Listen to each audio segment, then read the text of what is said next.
I'm joined now by Congresswoman Ileana Ros-Lehtinen, Republican from Florida and chair of the House Foreign Affairs Committee on the Middle East and North Africa. The Sotloff family lives in her district, and you have spoken to them. Congresswoman, thank you for being with us. Thank you so much, Jose. So when we see this, I mean, Richard was just talking about this horrible situation that's exploding throughout the Middle East, and then we have Americans caught in the crossfire, literally like the Sotloffs. What can we do? Well, this really brings it home, and as you mentioned, the Sotloff parents live in my congressional district. They're my neighbors. We live in a suburb of Miami, the village of Pinecrest. They reached out to us last year, August, around this time, saying that their son had disappeared. He's a freelance journalist, then I met with them in Washington. I've been in contact with the Department of State, with everyone, the ambassador of Syria, to see what could be done. Reporters Without Borders, Amnesty International. It's very difficult. We pray, and like the mom said, he's still alive. There is still hope.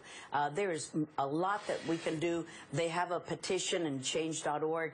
They want the folks to sign the petition, and they're a very private family. They have not made any public statements except just that brief statement. So they're asking everyone from their family and friends to not give statements to the press because it's so delicate, these negotiations. You know very well what ISIS would do with a side petition. You know, what they would do with a piece of paper with a side petition. It's really a petition to get the White House more involved, but I can't say that the White House is involved.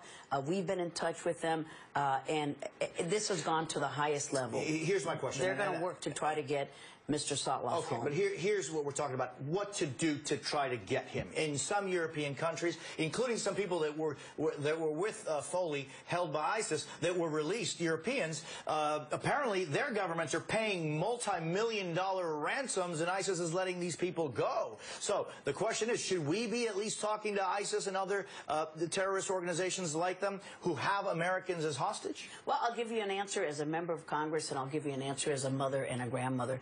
As a member of Congress, I would say no, because that only puts makes every American a target, because they depend on outside money, although they are very themselves.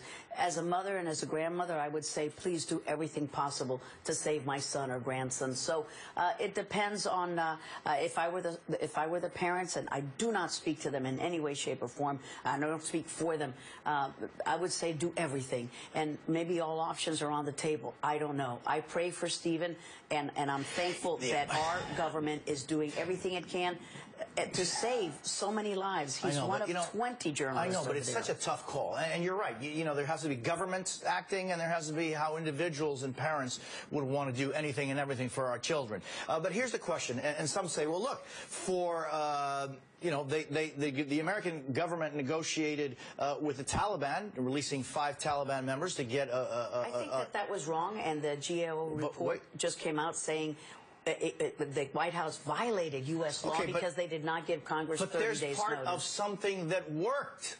The gentleman is out, the American is out, and 5 Taliban were released. Work in quotes and in question mark. What happened? What happened is that we released 5 Taliban killers into the battlefield once again. So there's still questions about they were asking for $130 million. You don't think that ISIS could do with $130 million? They have such little understanding of U.S. society that they could ask for such an astronomical amount to a family and think that the family could come up with that. But governments in Europe are apparently paying tens of millions of dollars per person. And I'm not going to get into that because I don't wish to get involved with this delicate negotiation for Stephen's life.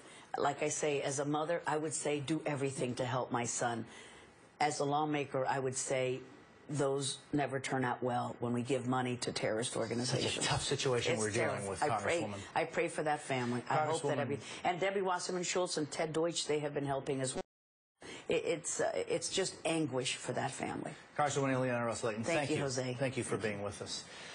Coming up, another night of peace.